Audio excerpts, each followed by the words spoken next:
Okay, let's unpack this. We're diving deep into the history, the staggering complexity, and the operational footprint of a company that is quite literally foundational to how the modern world communicates. Cisco Systems, Inc.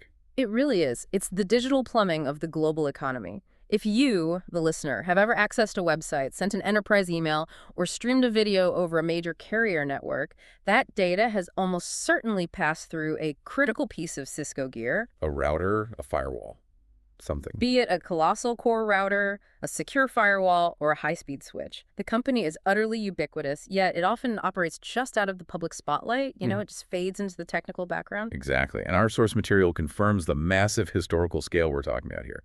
Founded relatively recently in December 1984, this American multinational, it quickly became an undeniable, defining powerhouse of the burgeoning internet era. And that rise was meteoric. I mean, we have to remember the context of the dot-com bubble. At its peak in late March 2000, Cisco's market capitalization soared past an astonishing $500 billion. $500 billion. That's a figure that briefly made it the world's most valuable company, surpassing even Microsoft at the time.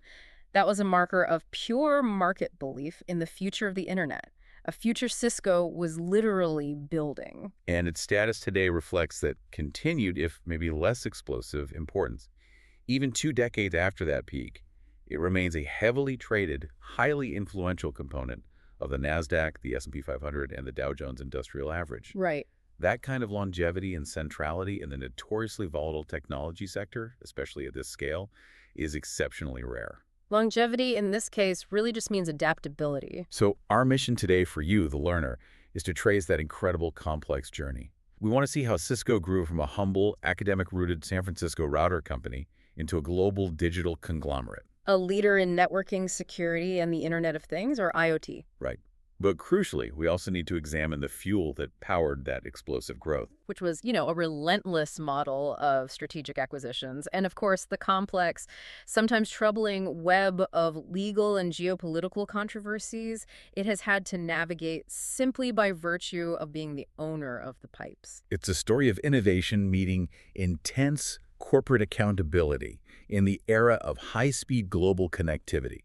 We're distilling all the key nuggets, the surprising facts, and the critical insights directly from the sources you provided. So this should be a fast, thorough, and highly efficient briefing on one of the Internet's true, if often hidden, giants. Let's start at the beginning, because Cisco's origin story is fascinatingly unique. This wasn't a stereotypical startup founded by venture capitalists in a garage. No, not at all. It was established by 2 university computer scientists who were, they were just solving their own daily networking problems. That's a key distinction. It is. Cisco Systems was officially established in December 1984 by Leonard Bosack and Sandy Lerner. Their professional roles at Stanford University are central to the whole story. Right, Lerner was in the business school. She was the director of computer facilities for the Graduate School of Business, while Bosack managed the computers for the computer science department. They were physically positioned at the exact junction of 2 disparate campus networks that needed to talk to each other. And the problem they solved came directly from that necessity of academic life. It's all rooted in the early 1980s challenge of getting different, often incompatible computer systems at Stanford to communicate. Which led to a homemade device they called the Blue Box. The Blue Box. The Blue Box was the functional prototype for the multi-protocol router. But what's truly fascinating here is the IP lineage. The foundational coding was actually done by William Yeager, a research engineer at Stanford. And the hardware. The circuitry, which allowed the software to run, was made by Andy Bechtolsheim, who would later go on to co-found Sun Microsystems. Wow. Yeager's original software architecture was critical because it was designed from the ground up to scale well across disparate protocols, which became, the foundational ingredient for Cisco's initial massive commercial success. Okay, so they had the technology working perfectly on campus, connecting distant computers over a multi-protocol router system using Stanford's equipment and code. But then comes the classic Silicon Valley conflict. Intellectual property. IP infringement and the university's institutional reaction. This raised an important, and at the time relatively untested, question about the line between academic research funded by the university and a commercial endeavor seeking massive private profit. In 1985, Bosack and another Stanford computer manager, Kirk Lockheed, adapted Yeager's fundamental software into the foundation for what would become Cisco iOS. Their operating system. Exactly. And this adaptation, moving proprietary university code into a commercial product, caused a severe corporate academic clash. I can imagine. It got messy. By the summer of 1986, the friction became too much. Bosack and Lockheed were forced to resign, and the situation was so contentious that Stanford even contemplated filing criminal complaints against the founders and the company. Or theft. For the outright theft of software and other intellectual property. It was a very, very messy, legally fraught start. That's an intense beginning for what became, for a moment, the world's most valuable company. Right. So how was that legal standoff ultimately resolved? Well, Stanford, perhaps realizing the commercial opportunity, or maybe just seeking a clean exit from a public controversy, ultimately decided to license the core router software and 2 computer boards to Cisco in 1987. For a fee, I assume. For a fee, yes. That licensing agreement stabilized their foundation, allowing the company to pivot from legal defense to commercial growth alongside their core team, which included programmer Greg Satz and sales lead Richard Troiano. And then speaking of that commercial move, the branding is wonderfully literal and almost charmingly understated. Yeah. The name Cisco itself is just a shortened version of San Francisco. Precisely. And in a nod to that origin, the company's earliest engineers were very particular, often insisting on the lowercase Cisco in its early documentation. And the logo, of course. The famous logo is a stylized depiction of the 2 majestic towers of the Golden Gate Bridge, nodding directly to its birthplace. So despite that early stabilization, the dynamics between the founders and the professional management didn't last long. They go public in early 1990 with a respectable market cap, but then the founding couple is out almost immediately. It was a brutal split. Sandy Lerner was fired on August 28, 1990, less than 6 months after the IPO. Fired? Yes. And Leonard Bosack resigned immediately in protest. The couple that founded the entire enterprise, the people who brought the product to life, were just gone. And that's when John Morgridge takes over. Well, he'd been CEO since 1988. He continued leading the company, transitioning it from a small tech player into a dominant enterprise force until John T. Chambers took over in 1995. What's crucial to understand about this early phase, before the internet truly exploded, is the commercial secret of their initial success. They weren't the very first company to sell a dedicated network node. No, but they were the first to achieve massive commercial scale because their devices supported multiple network protocols. That flexibility was everything at the time. It was. In the late 80s and early 90s, networks were a messy mix of different standards. You had Novell IPX, AppleTalk, DSNet, and eventually TCP/IP. Cisco's products were built to be the universal translator. And their hardware was CPU-based, which helped. Right, a classical CPU-based architecture coupled with the flexibility of the iOS software. Which meant customers didn't have to rip and replace their hardware every time network standards changed. Exactly. They could keep up with changing technology simply through frequent software upgrades, giving the products incredibly long shelf lives. The source mentions the Cisco 2500 router model, a major success. And it stayed in production for almost a decade, virtually unchanged. A decade? That is just unheard of in modern tech, and it created immense customer loyalty and, well, huge profit margins. They also quickly captured the emerging service provider environment with product lines like the Cisco 7000 and the high-end Cisco 8500. But the real engine of growth, the strategy that defines Cisco's operational DNA even today, that started with acquisitions. Highly targeted strategic acquisitions, absolutely. Cisco realized early on that they couldn't invent everything fast enough. So the solution was to buy innovation. Buy it and fold it into their product catalog. Between 1992 and 1994, they snapped up key companies specializing in Ethernet switching, Kalpana, Grand Junction, and Crescendo Communications. And Crescendo was led by Mario Mazzola, who became a huge figure inside Cisco for decades. A very instrumental leader. So why were those specific switching acquisitions so strategically vital? This goes back to a crucial technical distinction between routing and switching that the listener needs to understand in commercial terms. This is a key distinction. Before these acquisitions, the network was mainly defined by routing, Layer 3 routing. Which is the complex part, the brains. It's the brain of the network, figuring out the best path for data to travel across vast distances, often involving slow, deep packet inspection. By contrast, switching, or Layer 2, is simple, fast data forwarding within a local network segment.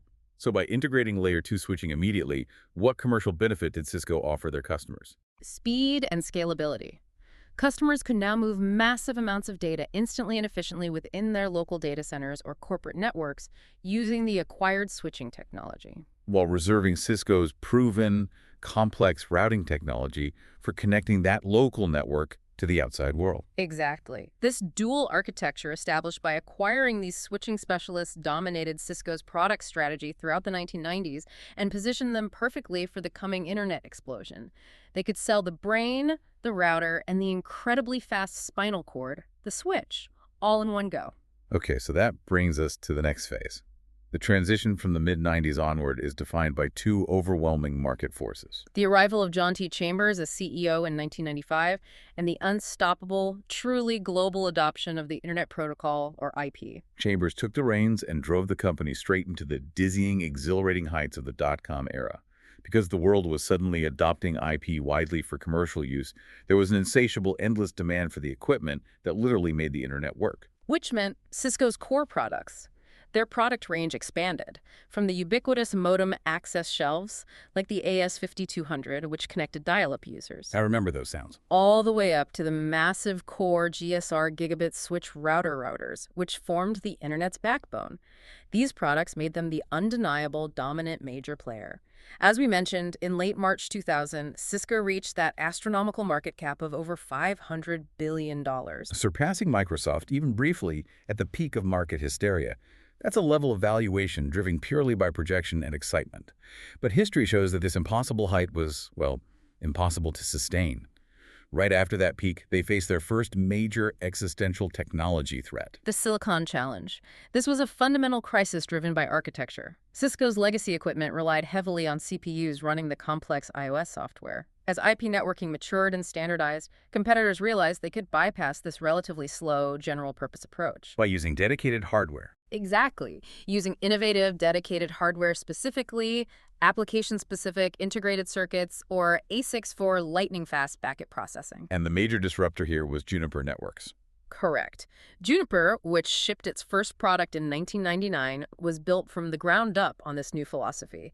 They used silicon hardware to accelerate the Layer 3 routing process, challenging Cisco directly in the highly lucrative service provider market. And this was an immediate severe threat. It was. By 2000, Juniper had chipped away about 30% of Cisco's core service provider market share. So how did a giant like Cisco, whose entire architecture was based on a CPU and software legacy, respond to this challenge from a lean silicon-first competitor? This wasn't just a product update. It sounds like a total corporate reinvention. It was a decade-long, multi-pronged effort. First, they invested massively to develop homegrown ASICs to handle processing directly in silicon, matching Juniper's technological approach. And they introduced new hardware. Completely new, specialized hardware like the massive carrier routing system, the CRS-1. But what about the software?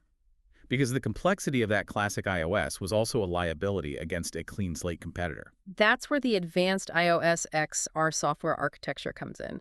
The old iOS was essentially a monolithic kernel. Meaning if one part crashed. The whole router could go down. The migration to iOS XR, which began around 2004, was a fundamental rewrite. It was designed to be modular and highly fault-tolerant. In simple terms, what does that mean for a big service provider? It means if one line card or one module inside a massive carrier-grade router crashed, the rest of the system could stay live, non-disrupted, processing billions of packets per second. This was a non-negotiable requirement for high-speed service providers.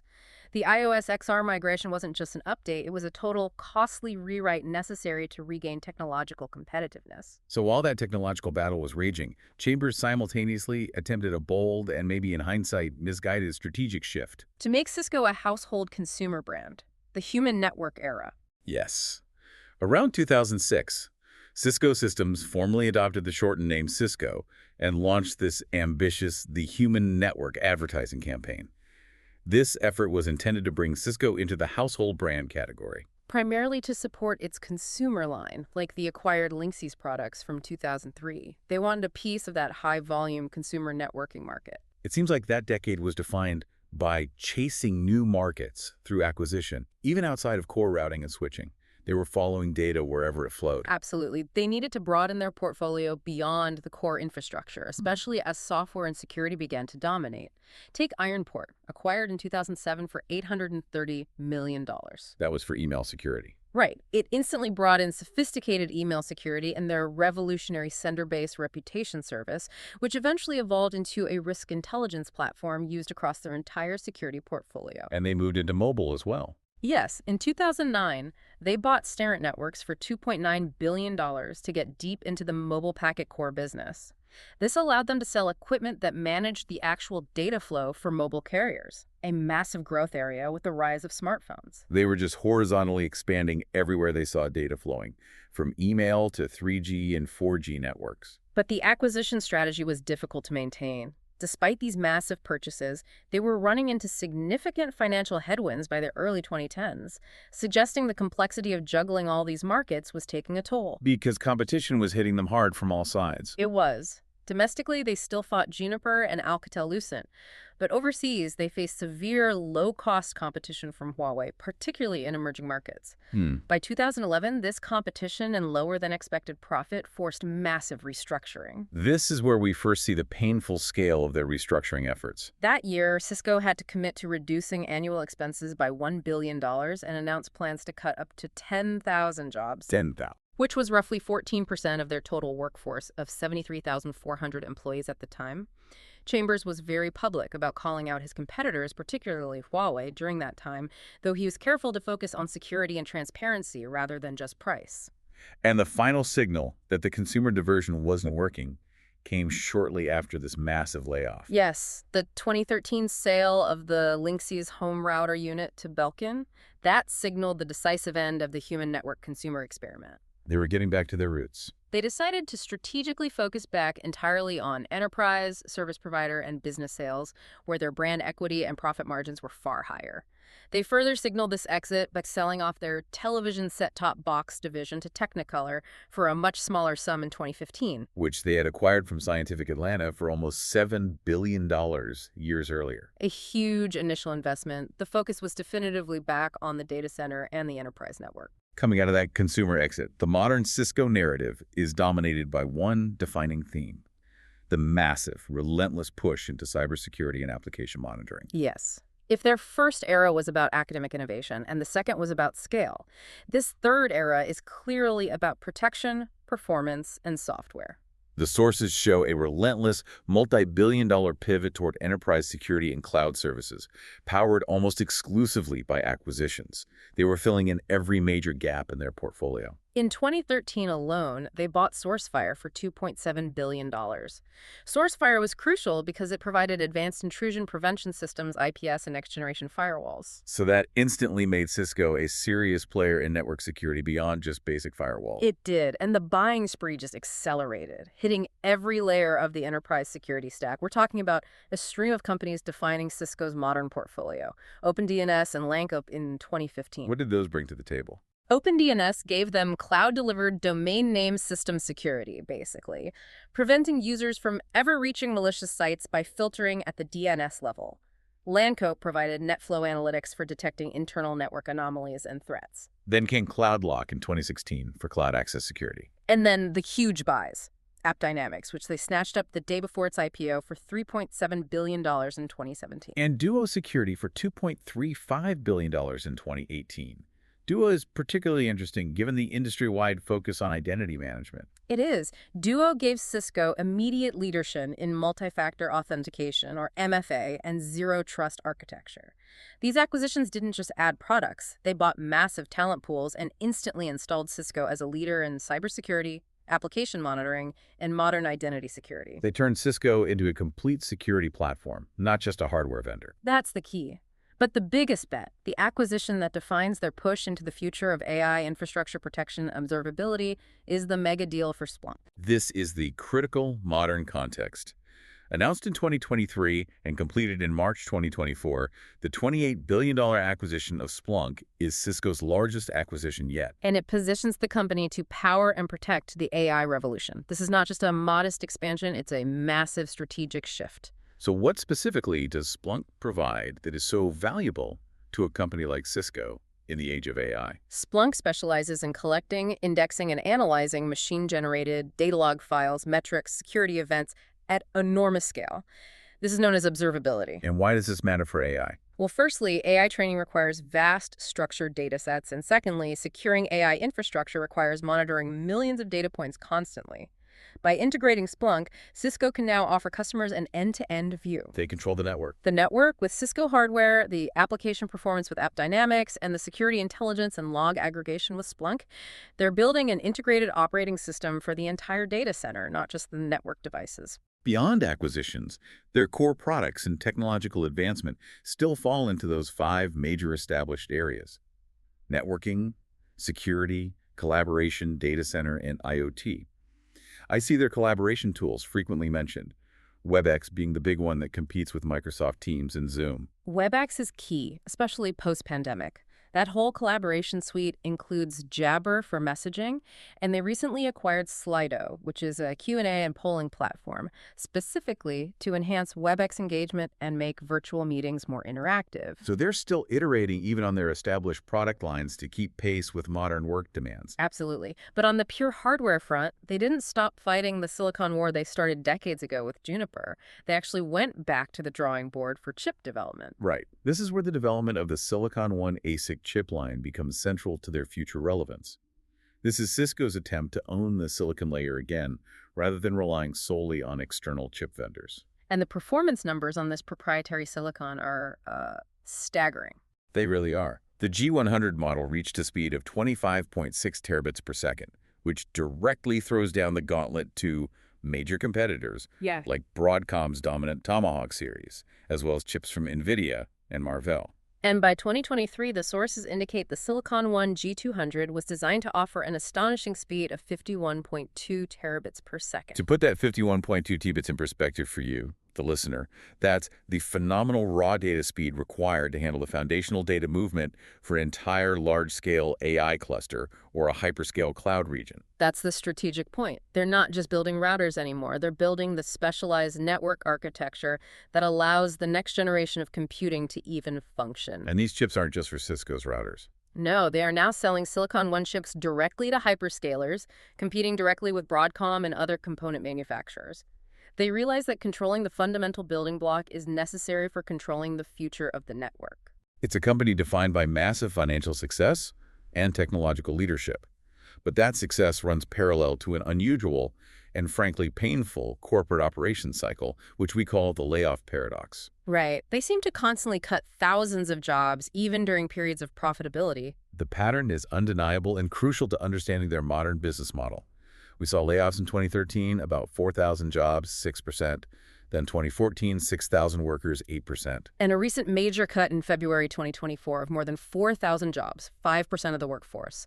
That was due to reduced demand from telecom and cable service providers who are delaying spending. But the paradox is the timing of these announcements versus their overall financial results, which are almost always positive. Precisely. They announced cuts in August 2024, 7% of employees. At the very same time, they announced a huge financial result, $10.3 billion in profit for the fiscal year. And this pattern repeated in August 2025, where they eliminated 221 positions across their Milpitas and San Francisco offices, alongside announcing an 8% increase in revenue for the fiscal year. So how do we synthesize this? If they are making billions in profit, why the continuous cyclical pruning of the workforce? It doesn't sound like a company struggling to survive. It sounds like a strategy. This is the core insight of their operating model. It's not cost-cutting in the classic sense. It's a constant strategy of buying and pruning.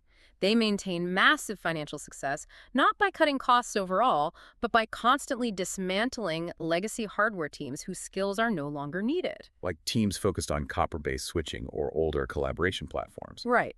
And they use that capital and workforce reduction to fund massive, high-growth software and security acquisitions like Splunk. It's constant organizational restructuring and resource reallocation masquerading as cyclical layoffs. They shed the past to fund the future. That reframes the entire discussion around their corporate culture. Shifting briefly to their physical footprint, they are still fundamentally a Silicon Valley entity, but they've been optimizing their facilities lately, especially after the latest acquisitions. Their primary identity is San Jose, California, historically headquartered at 170 West Tasman Drive. with dozens of buildings making up the massive corporate campus. It employed over 15,000 full-time workers in the Bay Area. But they also have that second big campus. A strategically important second large campus in Research Triangle Park, North Carolina, with 7,000 employees. And the recent consolidation in San Jose. Yes. In October 2024, they consolidated their Bay Area offices and moved their main headquarters to the former Splunk office space located on the south side of Santana Row in San Jose. So that streamlining move symbolizes their strategic priority.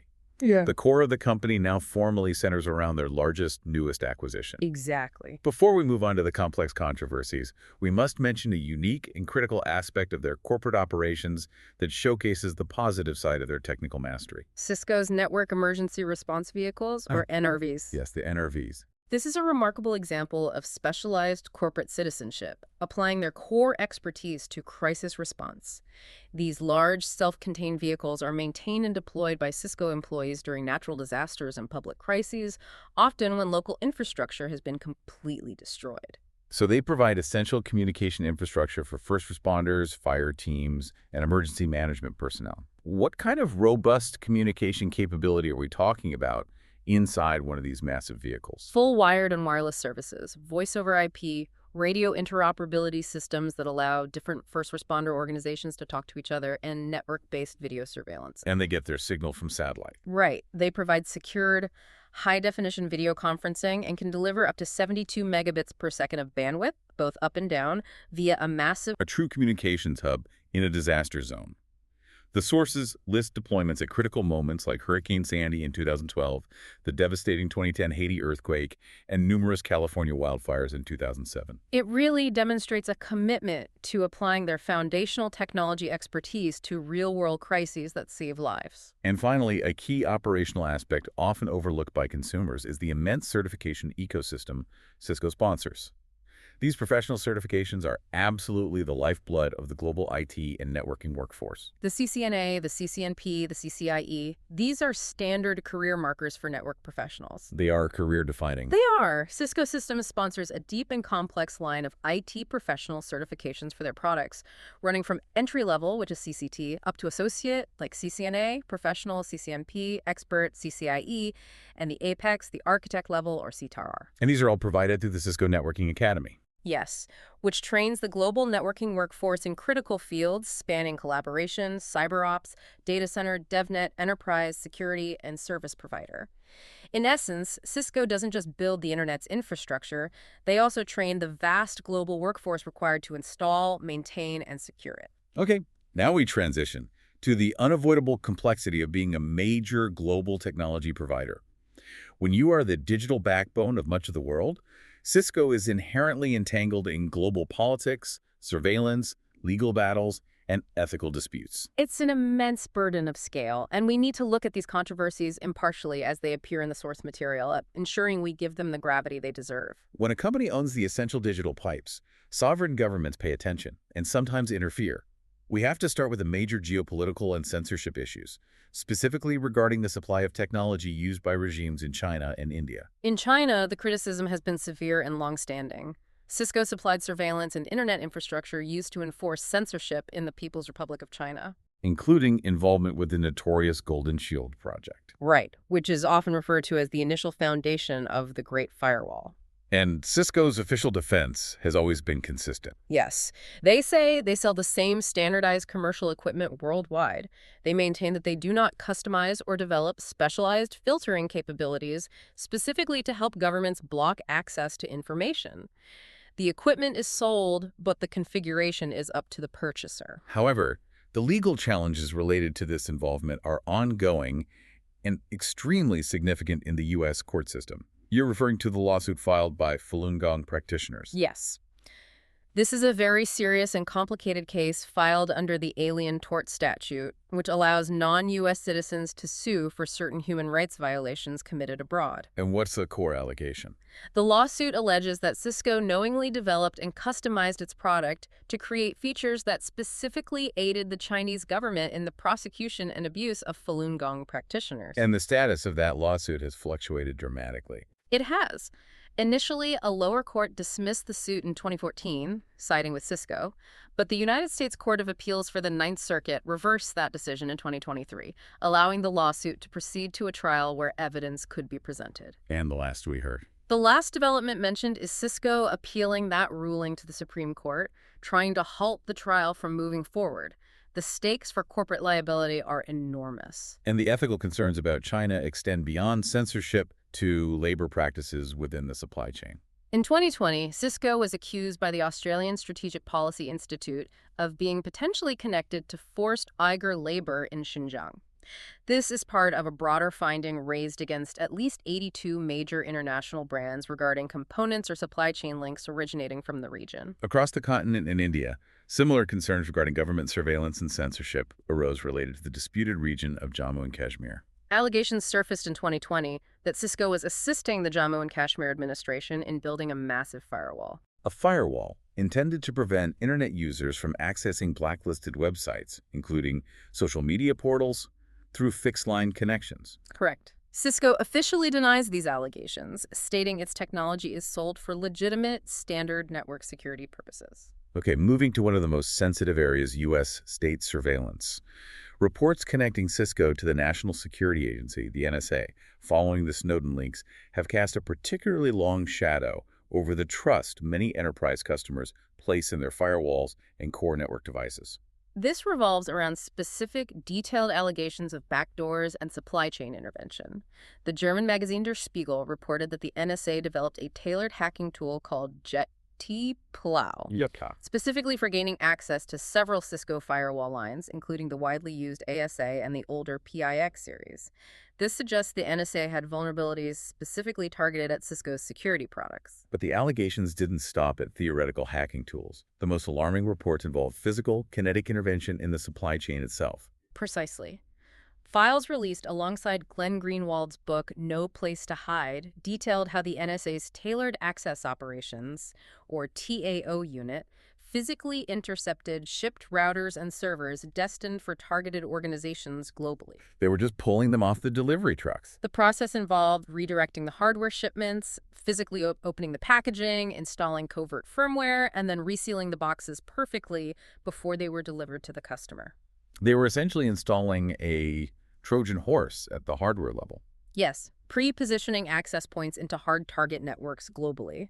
The sources quote an NSA manager describing these Trojan horse systems as being some of the most productive operations in TAO because they guaranteed access into the target's core networks. The implication, of course, is that if a router or server was coming from a U.S. vendor, it could be tampered with en route. Which is an existential threat to your brand. So given the threat these allegations pose to Cisco's global brand, especially as a security provider, how did the company respond? Cisco's chief security officer and general counsel publicly and vehemently denied ever working with any government, U.S. or otherwise, to weaken their products for exploitation or to implement security backdoors. And they took it to the top. They noted the seriousness of the allegations prompted Cisco's CEO to express concern directly to the President of the United States, arguing that the alleged actions threaten the integrity of the U.S. technology industry globally. Despite those strong denials, security issues continue to pop up, sometimes involving their collaboration systems, which are now ubiquitous in corporate life. Yes, the source mentions a very recent discovery in 2025. A backdoor found in the Unified Communications Manager, which handles enterprise phone and collaboration services. And Cisco removed it quickly. They did, but the very presence of such vulnerabilities in core, trusted communications tools raises an important and continuous question about oversight, code integrity, and the overall security posture of complex enterprise software. Beyond government-level controversies, they've faced high-stakes battles over intellectual property and marketplace competition that hit them directly in the balance sheet. The Centripetal Networks case is a major one, illustrating the risk of high-volume acquisition strategies. In 2020, Cisco was ordered to pay a staggering $1.9 billion to Centripetal Networks for infringing on 4 specific cybersecurity patents held by the smaller firm. $1.9 billion is a massive payout, even in the world of patent law. The court found that Cisco had willfully infringed on Centripetal's patents relating to technology used for threat detection and network intelligence. This payout represented a huge cost, even for a company of Cisco's size, and it highlights the constant legal exposure inherent in acquiring so many small firms. They also faced an antitrust lawsuit aimed at their core maintenance and support services, a practice which, on the surface, might seem like standard enterprise business. That was the Multiven lawsuit filed in 2008. The central allegation was that Cisco was engaging in anti-competitive practices by essentially forcing customers to buy its proprietary maintenance service known as SmartNet. Just to get critical bug fixes and patches. Right. The argument was that this bundling stifled competition for third-party maintenance providers like Multiven. And the courts took it seriously enough. They did.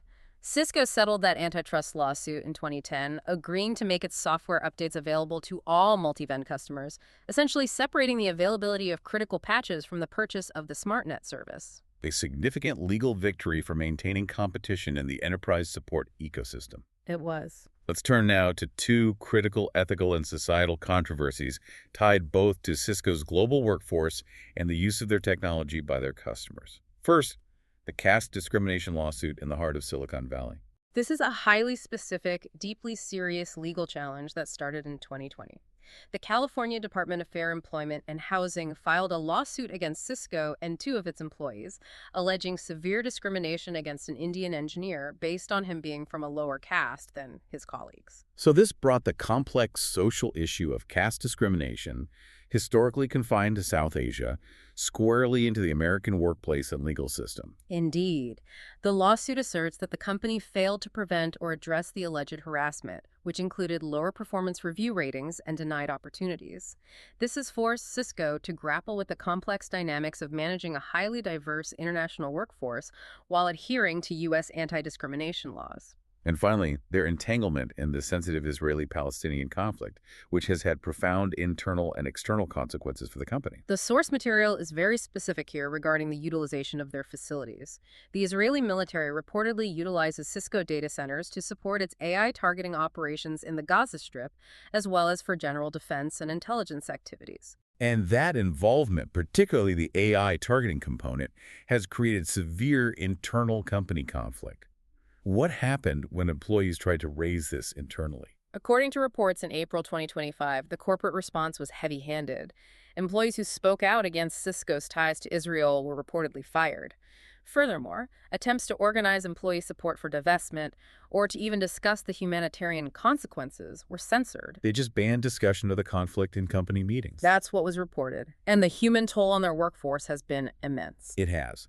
The sources report that since October 2023, at least 32 Cisco employees reportedly lost 288 family members in Gaza.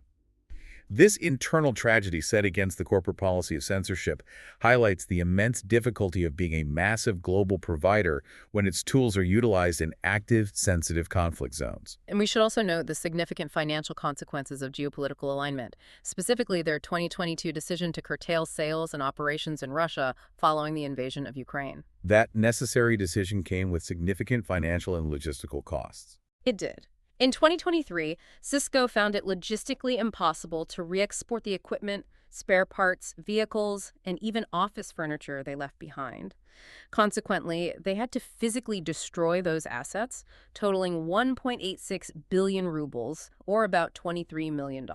Rather than risking them falling into the wrong hands or being illegally resold. Right.